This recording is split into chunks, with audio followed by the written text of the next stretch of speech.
Assalamualaikum warahmatullahi wabarakatuh. Perkenalkan, nama saya Nida Padilla Salsabila. Saya dengan NPM 1022008. Saya dari kelas C1 akuntansi. Video ini dibuat untuk memenuhi tugas UTS Pendidikan Agama Islam. Di sini yang sebelumnya saya akan menjelaskan mengenai tapakur. Tapakur itu apa sih? Tapakur adalah suatu metode untuk lebih memudahkan mengamalkan ajaran-ajaran Al-Quran dan hadis. Kegiatan tapakur yaitu adalah berpikir menggunakan akal dan kolbu. Apa sih? Yaitu akal akan berpikir atau membayangkan, dan kalbu akan merasakan atau menghayal.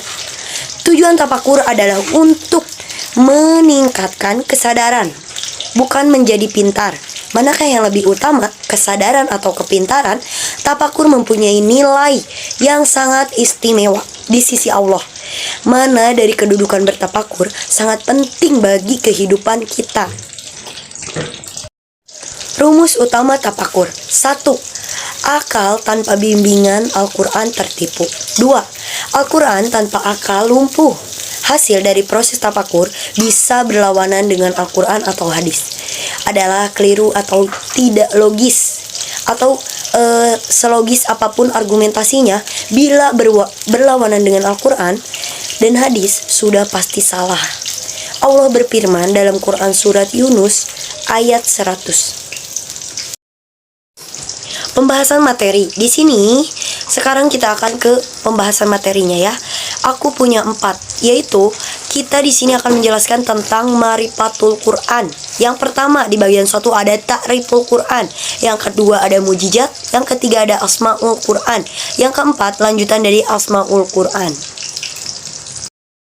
Yang pertama ada bagian dari Marifatul Quran, yaitu Ta'riful Quran. Ta'riful Quran yang kalamullah ya. Di sini aku akan membahas tentang kalamullah. Kalamullah apa sih menurut bahasa? Kalamullah adalah 2 unsur di lafaz kalam ya, dari Allah. Kalam artinya perkataan atau firman. Firman Allah dalam bentuk wahyu yang disampaikan kepada para nabi dan rasulnya melalui malaikat Jibril. Al-Quran pun turun secara mutawatir, maksudnya adalah secara bertahap atau tidak secara sekaligus ya, yaitu dengan berangsur-angsur atau berurutan. Al-Quran diturunkan kepada Nabi Muhammad SAW melalui malaikat Jibril, memang tidak sekaligus, melainkan bertahap sesuai dengan permasalahan yang terjadi dan dialami oleh Muhammad saat menjadi Rasul.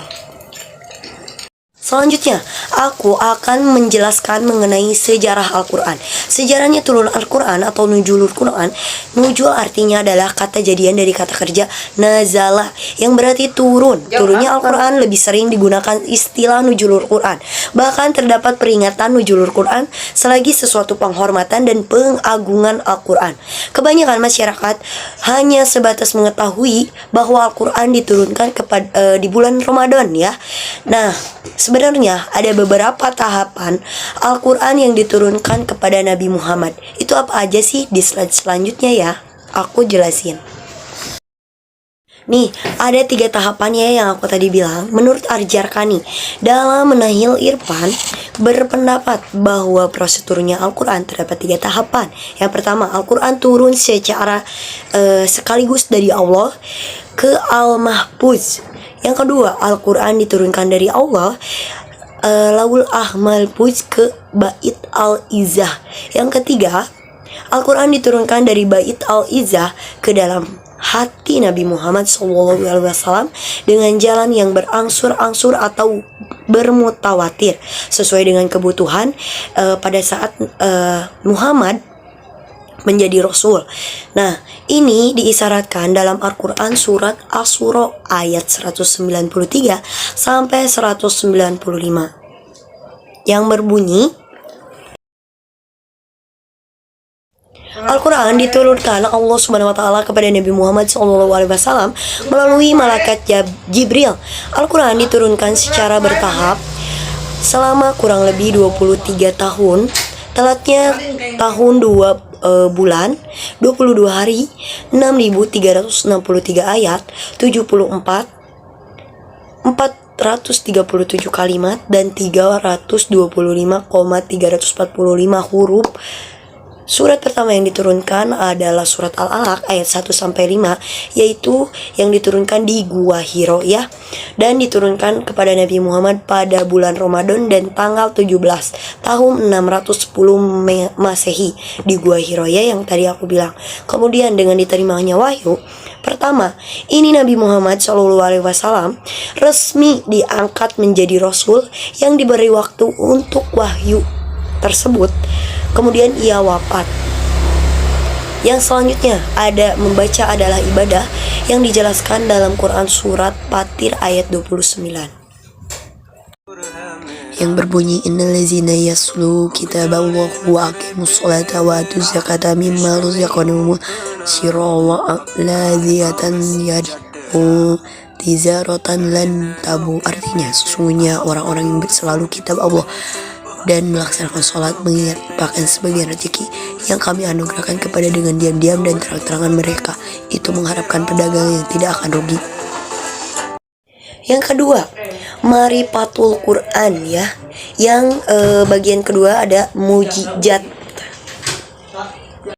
Di sini akan menjelaskan mujizat. Al-Quran merupakan mujizat adalah sesuatu yang luar biasa yang tidak mungkin manusia menciptakannya. Sesuatu yang luar biasa. Seluruh nabi-nabi dikaruniai mujizat. Mujizat tersebar yang dikaruniakan Allah SWT kepada Nabi Muhammad SAW adalah mujizat abadi hingga akhir zaman nanti, yaitu Al-Quran.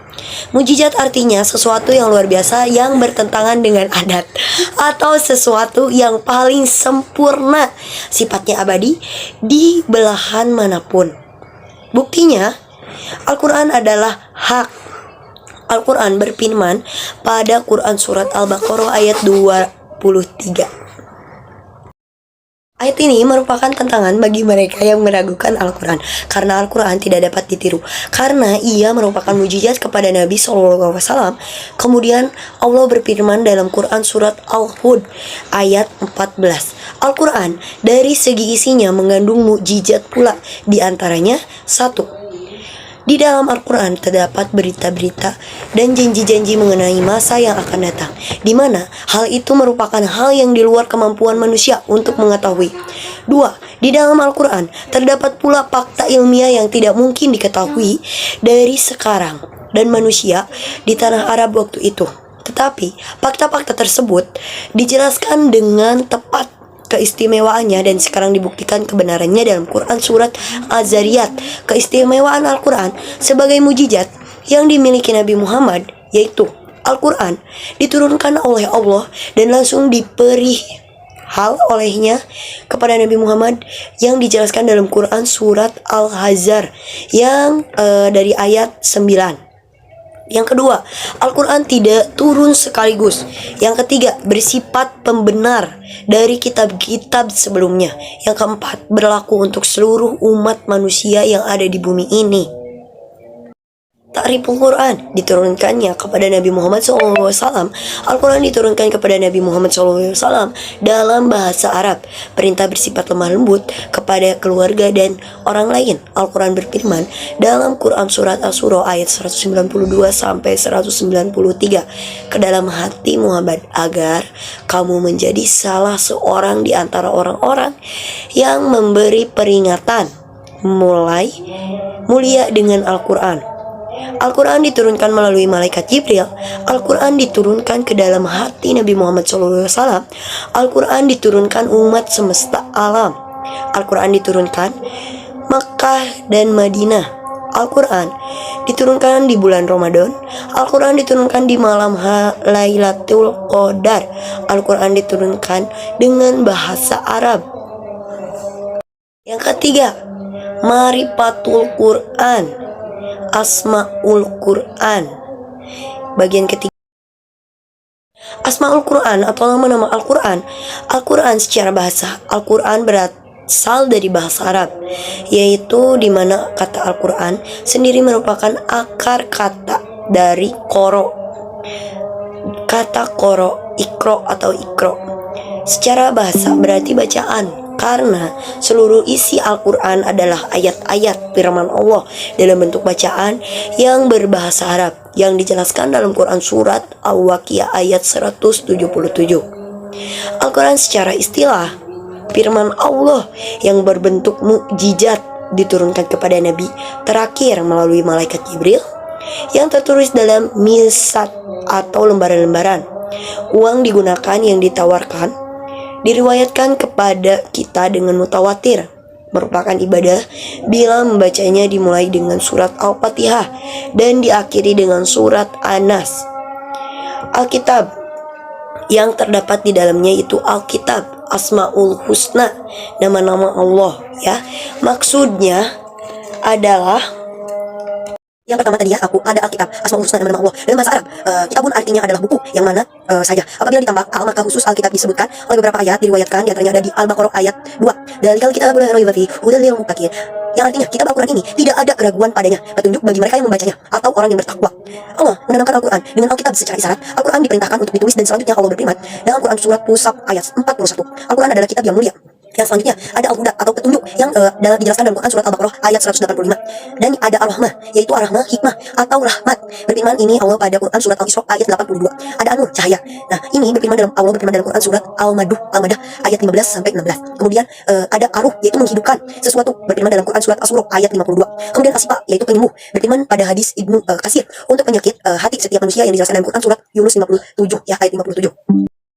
Yang keempat yaitu ada di bagian keempat Marifatul Quran, yaitu ada Asmaul Quran, lanjutan dari pembahasan yang ketiga ya. Di sini aku akan menjelaskan yang selanjutnya dari materi yang ketiga tadi, akan melanjutkan nama-nama Allah ya. Nih, yang selanjutnya ada al-haq, yaitu kebenaran. Ada kebenaran yang datang dari Allah Subhanahu wa taala, sistem untuk mengatur segalanya. Al-Qur'an adalah pedoman dalam pengambilan keputusan dan lain-lain. Dan Allah Subhanahu wa taala ini berfirman dalam Quran surat Al-Baqarah ayat 147. Yang selanjutnya ada al-bayan, yaitu keterangan. Maksudnya gimana? Memberikan penjelasan antara hak yang batil, yang benar dan yang salah, kemudian lurus atau sesat ya. Umat-umat yang diberikan aja, yaitu peringatan untuk umat-umat selanjutnya. Allah berfirman dalam Quran surat Ali Imran ayat 138 dan juga Quran surat Al-Baqarah ayat 2. Petunjuk untuk jalan-jalan yang lurus. Dan Rasulullah bersabda, yang artinya dari Imam Malik, beliau menyampaikan, sesungguhnya ya Rasulullah SAW, aku telah meninggalkan kepada kalian dua perkara, kamu takkan pernah tersesat selama teguh pada keduanya, yaitu Kitabullah, Al-Quran, dan Sunnah Nabi. Nih, yang selanjutnya ada Al-Mu'izzah, yaitu pengajian atau peringatan pengajaran ya maaf teman-teman, pengajaran atau nasihat ya, ini untuk berbagai pelajaran atau kegunaan umat manusia akan pada jalan yang benar. Tanpa pelajaran manusia akan lalai atau menghiraukan kewajibannya gitu ya. Nah, karena banyak pihak yang menganggapnya yang mengganggunya ya. Kemudian wassalamualaikum warahmatullahi wabarakatuh. Mohon maaf apabila ada kesalahan dalam berucap atau ada salah-salah kata. Jangan lupa untuk di like dan komen di bawah ini. Terima kasih.